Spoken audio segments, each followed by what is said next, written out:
ngā maunga, ngā awa, ngā moana, ngā rākau, ngā manu. He tiritiri mō tātou katoa, tātou waroa te hangatanga te kotahi. Kia mahi tahi ai mo te ahau. Tino paraua, hui e, tā ki e. No haere mai ki te hui. Welcome along to our Substack Live tonight, where we're going to be talking about some things around the conference. So my name is Stephen Lethbridge, and I'm a principal in Auckland and one of the trustees of the Aotearoa Educators Collective. And we are lucky tonight to be joined by Sarah. Sarah, over to you. Kia ora, everyone. I'm really excited to join Stephen tonight and to discuss this conference, this exciting event that the AEC first hosted last year, our inaugural conference. I, in my day job, am CEO of Along With Education, but also a member of the AEC and sort of part of the conference planning committee around getting this event out to all those people that are really interested in the direction and focus of education in Aotearoa at the moment. So it's lovely to join you. Now, when Sarah says she's a part of the conference planning team, if we go to our new maths curriculum, we could talk about parts of the whole. She's probably about 90% of the planning group. And last year's conference was a huge success, thanks to the work of Sarah and Liam in the background, who did a lot of work for that conference. So Sarah, last year we had the inaugural conference, and it was we had over 320, 330 people join us in Wellington. It was fantastic. Yeah, we did. Yeah, and it was such an. I think the feedback we got was that the vibe, there was such an awesome vibe to that event. But it was, I think, quite a unique conference because it was just a collection of so many different representatives of the sector. I think sometimes our conferences are quite specific to sector or topic or area of interest, but this was just a wonderful coming together of people that are just there for the good of education in Aotearoa. Yeah, definitely. I mean, it started off after our conversation with Guy Claxton. I think one of our first AEC webinars that we hosted, and then we thought, well, why don't we get Guy to come over? Yeah. And we were planning, and then Guy couldn't make it, and we were all going far out. What are we going to do because Guy's not there? And who pops up out of the woodwork? Pasi Solberg, right? Pasi, who's in Melbourne, and was able to step into the fold. I mean, that has to be a conference planner's absolute nightmare. As much as we understood exactly why Guy couldn't make it, it was sort of this moment you get through to saying the keynote is unable to come, and here we are in the midst of registrations and things. So it was so lovely, and Pasi just really picked up that mantle and ran with the kaupapa and what our focus was for that inaugural event. So we had Pasi open. We had some amazing other speakers, our New Zealand-based speakers, which I guess really highlights something that, is really important to remember at the moment, the level of expertise we have in Aotearoa, right? The people in education here, we don't have to look overseas too far. We have this amazing bunch of leaders, thought leaders, educators, advocates right here in Aotearoa that we can draw on to, look to for inspiration and evidence of what we know works for our kids. Yeah, definitely. I think a lot of the material from that conference is online, and it's available from our Aotearoa Educators Collective website.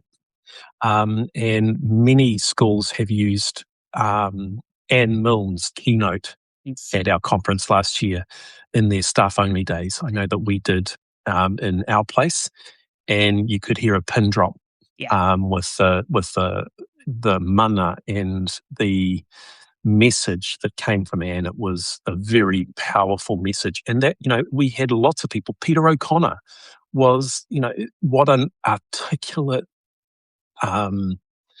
really passionate plea around curriculum and what curriculum should be like. Yeah, and he really actually spoke to something that's really, really dear to my heart, and that is around the heart and creativity of teaching. You know, we've got a lot of focus at the moment on the science, on benchmarks, on measurements and all that kind of thing. And I think Peter really brought us back to the fact that this is to do with love of learning and connecting with children in a way that they love coming to school and they love being a learner. There's a lot more to that than just some of the metrics. So that was a really powerful speech. And just actually on Anne, it's not often that you get a closing speaker on a Friday afternoon after 2 days of hard mahi, have a full house in the afternoon and absolute silence and a standing ovation at the A end. standing ovation. It was phenomenal, right? Yeah, we didn't have people slipping away. It was, everyone was there till the end because, and she held that crowd at the end. So we also had some, Hannah O'Regan, really powerful corridor around our Māori educators, our Māori children and our educators around what's important for our Māori children, and the momentum that needs to continue to happen to support Māori in New Zealand. We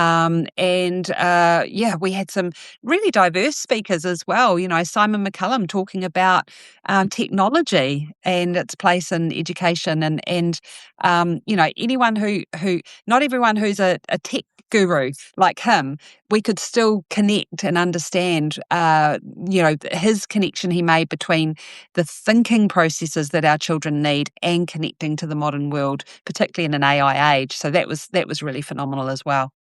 Yeah, there was some great conversations with Simon at dinner one night. I think we learned a lot more about the darker corners of the web from a man who knows how to keep people safe and what's going on out there. It was quite enlightening.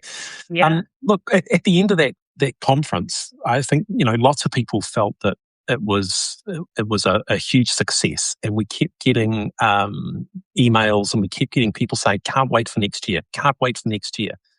I know. For us on the committee, we were going, what? Next year? Yeah, this is just once off. We hadn't really thought about that yet. So, and I know that I know our team at school, when the postcards arrived at school, got a bit excited and went, "Oh yeah, that was 6 months ago, or however many months ago. Look at what I wrote about what my actions and my commitments were." And that sort of prompted us to round have two. A bit of a chat. Yeah. So and I must admit, two. we did ask for a slight breather, didn't we? And it was floated, I think, that night or the next day about 2026, and I just sort of said, well, let's just give it a week or so to come down from the high of that. But we got there, here we are now, round two. So 2026. Round two. 2026. And so what we've got UpLiftEd 2026. And last year we were in Wellington. This year we're in Tamaki Makaurau. We're in Auckland. And it's going to be a little different, I think, from last year, and purposely so. So we have, and if I just try and click through some of these screens here, if we have why another conference? And that pretty much says it all, doesn't it? That's what we're working on at the moment. Yeah, so the AEC is really focused on this idea that we need to be moving beyond the political cycles and the football of going back and forward every time we have a change in direction in government, that education needs to step out of that, and we need to have a shared vision for what it means to engage in education in Aotearoa, no matter who's in charge. And so this is around how do we kick that conversation off? How do we explore that? What does that look like? And so the UpLiftEd is going to be part of that conversation in July. Yeah, it's going to be one of those events where your voice, the participants of the conference voice, is going to be sought. We're all talking at the moment about how our voice and curriculum and decision making is sort of not really with us anymore. It's taken away, and it's in the hands of people who might not want to disagree, or might not want to propose alternate views to the current regime. So this is a chance to get a whole lot of people together to hammer out an approach. But we can't just sort of all sit around and have a chat about what we would like. We need to have some people along who will hopefully give us a few provocations. So next year, this year, 2026, we have some pretty good people who are joining us. So for many people who were around back when we were starting the 2007 curriculum and getting into that and looking at future-focused learning, Dr. Yong Zhao is going to join us. I think he's joining us via a video link. Yes. Yeah. And he's going to open up our conference for us. And we're going to have a world-renowned speaker talking to us really about his learning and his view of systems around the world that focus on creativity, student agency, and preparing our young people for the rapidly changing world, which is something I think we're forgetting at the moment. Yeah, and he's definitely got his finger on the pulse with that. And I think that's a really important point to make, is that we have been very deliberate in trying to access people who have a really good understanding of the direction of international educational policy, particularly in those areas who are very future focused and who are innovative and who are really keeping ahead of the game when it comes to our changing world, as opposed to some areas of the world that aren't quite keeping up with that yet. So Yong Zhao's definitely got his finger on the pulse as to what's happening for those leading countries around the world. Yeah, and look, how lucky are we that we've got Rose Hipkins as well? This is pretty much a New Zealand legend of education. All of her work that she's been doing out of the New Zealand Council for Educational Research, all of her thinking around key competencies and dispositions. We're really lucky to be able to get her for a couple of days in person, where she's going to be pretty much working with a few of us across a stream, where we'll focus on what good curriculum looks like. Yeah. She's going to be phenomenal and well received by a number of people, I would dare say. Yeah, absolutely. Then we've also got something that's a little different. We've got Anthony Mackay, who I think, actually, having had a look back through some things, he's been part of the when the Teaching Council was the Education Council. He served on that as a deputy chair at one point, but has quite a distinguished career around the world, and focusing on education systems. And he's going to get together pretty much a panel. Is this right, Sarah? A panel of people he knows from around the world to just have a chat. Have a conversation. Yeah, I mean, I had the privilege of first listening to Tony in Finland, actually, at an education summit in Finland. Didn't know he was a Kiwi, but it was wonderful once I connected with him to just say hello to a fellow Kiwi in that room. And the connections that he's got and the work that he does, both in honorary roles and in his day-to-day work, means that he's got a few friends out there that when we approached him and said, would you like to share what you're doing, what you're learning, what you know about what's going on in education at the moment, what's really innovative, he said, yep, for sure. And I've got some people I think would be really keen to be a part of that. So we've asked him to bring together some friends. He's told us that they'll be from different time zones, so I'm sure it will be a truly international panel. We're coordinating time zones at the moment so that they're not hopefully not at 3 a.m. They'll be on their A game for us. But he'll be bringing in that panel, and that will be. I'm really looking forward to that discussion. I think that's going to really give us a really open view and world view around what's happening now, and led by him. Yeah, and look, and we've also got a number of Kiwis who are coming along as well. So one of the highlights will be Wellbeings. His work on the disobedient teacher was phenomenal at a time when we were facing quite rigid curriculum and national standards. His voice was probably a leading light for those of us who were a little resistant to the things that were Absolutely. going on back then. And what a time for him to come back into the spotlight. Yeah. And again, Peter O'Connor, you can't sort of not have someone with his passion and his understanding and intellect not attend a conference and speak.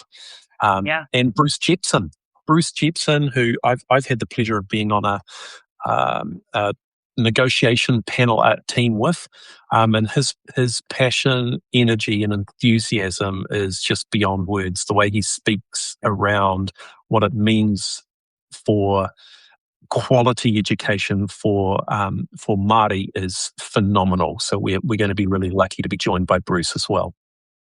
Yeah, and so can I talk a little bit about their role, because I think it'll lead into what we're going to share about the streams now. So if you want to pop to that next slide, I Sure. think, because this is the difference, that for those that attended UpLiftEd last year, what we're looking at doing this year is building on that idea of having some of these really high level provocateurs around our thinking and our awareness of what's going on both internationally and across Aotearoa, but also too this idea of the fact that the group that comes together is quite diverse. There's lots of different contributions that we can have in discussion, and the idea that we can network and learn from each other as well. So organised throughout the day, we're going to be running these provocation streams. And so the idea is that we're going to have these 6 topics here, and they are going to be focused on these provocative statements, if you like, these ideas that we're going to put out there to get you thinking. And for each stream, we're going to have a little bit of a TED-style talk happen first. So people like Welby, people like Bruce, Rose Hipkins will be in there as well, Peter. We're going to have people speaking in a way that's going to provoke the thought of that stream, and then we're going to have that as a moderated discussion as part of the agenda. So we'll run those a couple of times in the day, so you don't just participate in one stream. There might be several that you want to be a part of, and so you'll get the chance to go to most of them, not all, but most of them. And so hopefully that will really allow people to narrow in to their interest or their area of expertise. And we've really tried hard to cover across the spectrum. One of the areas that I'll be working with is in the early years in the ECE to transition to school area. We've got an area focused on AI and technology. We've got an area focused on Te Tiriti and Māori education, ITE and our graduates. So we're trying to look diversely at all the areas of the sector there that we can really have some robust provocative thought and discussion.